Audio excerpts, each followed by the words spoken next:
Hi, in this guide I want to look at some of the buildings inside the city. This is the second part in a series of guides or videos about the buildings in King of Avalon. I've done a previous guide on the rural buildings. Have a look at it if you haven't seen it yet. And now I will focus in this guide on the Stronghold, University, Storehouse, Trading Post and Wishing Well. The most important building in your city is the Stronghold. The level of the Stronghold is actually the same as the level of your account, and you also need to level up the Stronghold first before you can level up any other building. It has a fixed place in your city. This is the Stronghold. Currently I'm upgrading it to level 19, still quite some time to go.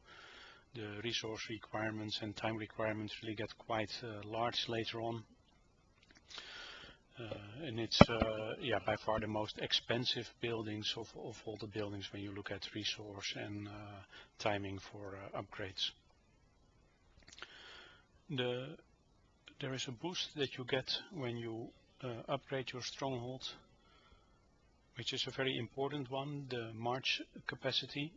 This determines the amount of troops you can have in one deployment. That's very important for your solo attacks and joining rallies, because besides the quality of your troops and the boost your troops have, the amount of troops you send is also very important. So that in itself is also a good reason and a good benefit of upgrading your Stronghold.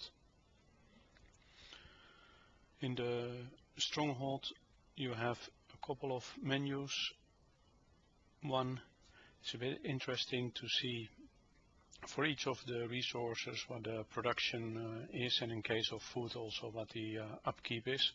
So you can get an overview how are you actually doing, and you see a split out of all the boosts that are currently active for that production. But that's quite interesting to give a bit of insight there. I've done a special guide on the food production and upkeep video as well, so have a look at that if you are interested and haven't looked at it yet. The other menu, the city buffs, gives you an overview of all the buffs that can be active and also that are active. Currently I don't have anything active, but if you have anything active, it will show that with a timer how long it is still active, and you can also activate things from here. For example, if I want to attack, I might want to use a march capacity boost to boost the amount of troops I can send in a march, which I will definitely benefit from. So most of the other buildings actually require the Stronghold to be upgraded first. Some other buildings have other requirements as well, but you just need to upgrade your Stronghold before you can upgrade any other building to a new level. There is a special ranking for Strongholds actually, and shown here. Let's see, I haven't looked at it for a while. So our largest players in this kingdom are already currently at level 27. No idea what the resource requirements are there, but undoubtedly they are huge. I'm rank 409. I'm at around 400, around these amounts with most stats that also, for example, the power stat. Another thing for your Stronghold is that it can be that alliances require you to have a certain Stronghold level before you can join, so that's also an important reason to keep upgrading that Stronghold. The second building we are going to look at in this video is also a very important one, that is the University. I see that currently I don't have any research active. That is not so good. You actually should make sure you always have some research active. So in the University you can do research, and research improves all kind of different aspects of your gameplay. So it is very important to do that. Research requires time and resources, and there are various ways to increase the research speed, which means you decrease the amount of time that is necessary to do research projects. So it's good to pay attention to that. For example, with talent points or with gear, you can increase the research speed. So have a look at that, whether you have any possibilities to do that, because normally you always have research going, and it's important to do that as fast as possible so that you can make your account as strong as possible.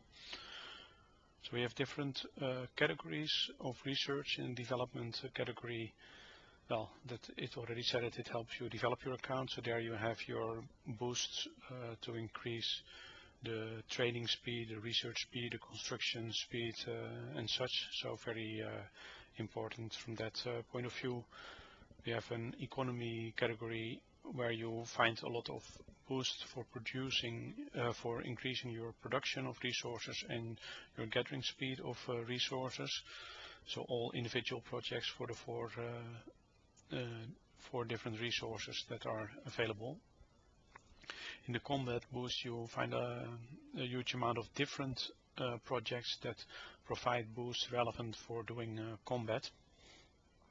You also find some very important boosts there to increase the number of march slots that you have, so the number of simultaneous marches you can have out, very important. Not necessarily for attack, because attack you will definitely want to do with your strongest troops, but for gathering resources, that is very important. And also a project to increase your march capacity is there. It's also which is very important for combat, but also for other aspects of the gameplay. For the defense tree, that is more relevant for your traps, to increase the power of your traps, the strength of your traps. Attack, defense, health, and increase the amount of traps you can build on your wall. The dragon spirit category, that is relevant for your dragon spirit that you use in the labyrinth building. So those are I think about 12 different boosts or something that that can help you perform well inside the labyrinth. All are important. I wouldn't really say, okay, don't pay attention to one just to another. I tend to spend most effort whenever I upgrade my university, which upgrading the university unlocks new research project levels. Every research project level has a minimum university level requirement. So if you increase your university, each level, new research project levels will be unlocked, will be available to research. I tend to focus initially most on the development and economy category when I upgrade my university, because these both help with building my account further, and after that I go to combat and then defense and then dragon spirit.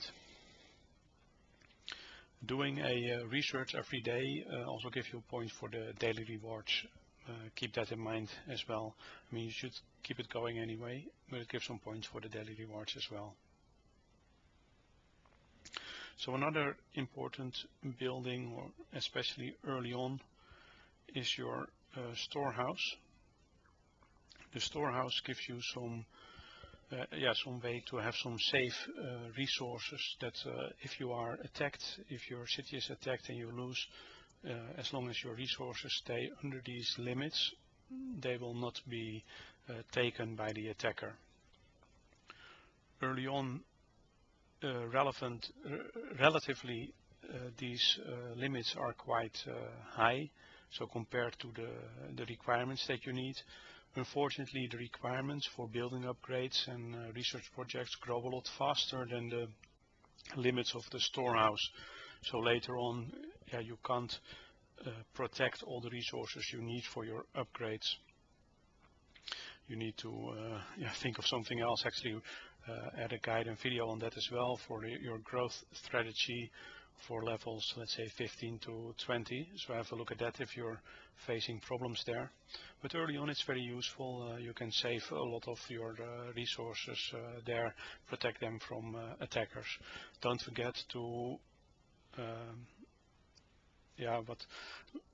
let's call it harvest your resources. So if they are still here above your production buildings, they are not safe. So you need to harvest them like this, just swap over them, and then they go into your storehouse and they're safe up to a certain limit. just grab my tribute so that the counter starts again. So keep an eye on that as well. There are certain ways to increase the storehouse capacity, both absolute and relative amount. With some research projects, you can, in the development category, you can increase the storage capacity with an absolute amount, and with there's also some alliance research where you increase it with a relative amount, I believe, and also some gear, if I'm correct. But yeah, look at that. You can benefit from that as well. Just to go back here, just to have a look, the ratios between those resources are the typical ratios we see everywhere. So the amount of iron is 1/5 of the amount of food and wood. The amount of silver is 1/20th of the amount of food and wood that is being protected. So we see the same everywhere. Now we go to another building, which is the trading post. So with the trading post, if you have that, you can receive and send resources to your alliance members, which is nice to help out. It also gives you some points for your daily rewards if you do that. But it's good. It's a way to help each other out when somebody is going for a large upgrade and he has difficulty reaching all his resource requirements. It's good to help each other out.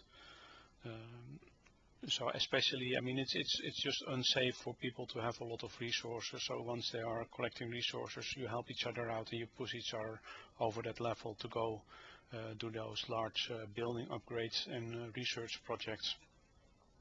The higher you upgrade your trading post, the more you can send in single trades, and the less tax you pay, the less trade fee you pay. Which is quite important, especially if you are doing a lot of trades. You don't want to pay that the trade fee. The way this works, you can just send trades by clicking on a city and sending trades, but there is another extra functionality in here to see an overview of all the resources that people request. So here you can see, okay, this person needs wood, so I'm going to send him some wood. And you can also request your resources yourself. So if I would need any of those resources, I click on them and I click request, and that triggers me to show up in that list, and it also will result in a message in the Alliance chat so that the people online are informed that I would like to have that resource. And a request stays active for 24 hours, but you can deactivate it if you want. So if you have if you have received enough of your resources, or if you decided not to wait and use your own resource items, then you can cancel that request as well.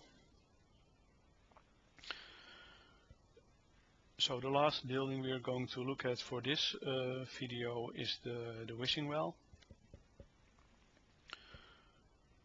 The wishing well allows you to have some free wishes, and those wishes give you resources. There's a certain base amount that you see here, and you can get either that base amount, or you can get it multiplied by 1, 2, 5 or 10. So there is some random aspect in there.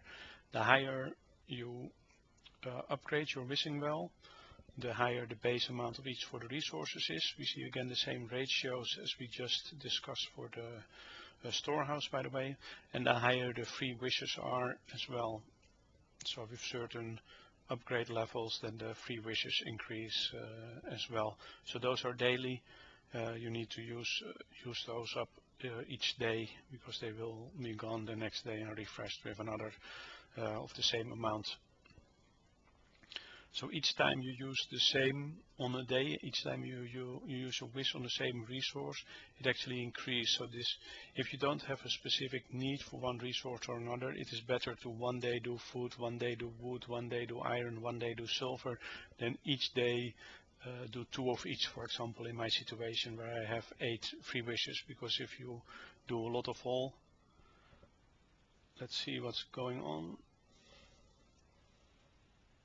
First Worth is scouting me. Well, I don't have that much, so I'm expecting he won't attack me, but otherwise I should hopefully still have some time to put up a shield. This is one of the largest players in our kingdom. We just saw him in the list as well of players with Stronghold level 27. But this on a side note, we're almost finished with the guide anyway, so the free wishes also give you some points for the daily rewards. I just want to get back to the trading post. Actually, most buildings require the Stronghold to be upgraded first. The trading post also requires the embassy to be upgraded, so you need to upgrade your embassy before you can upgrade the trading post. Back to the wishing well. There are in your items there are wishing gems. You can use those for free wishes as well. So you could, in theory, just say, okay, I'm going to use up all those in case if I need my resources for a certain large build. It's not amounting to a huge amount of resources, but it can definitely help you. In the marketplace, sometimes you get a deal for these wishing gems, and that deal is actually for less resources than you normally use, so it is that you normally get for a wish. So if that deal comes up in the marketplace, you should definitely take it. Okay, that was all about these 5 buildings. I will continue later with some more guides on other city buildings, on some of the special buildings, the buildings you don't have to upgrade, and on the Alliance buildings. That will be more later. Thanks for watching this video. In case you have any questions or comments, please let me know.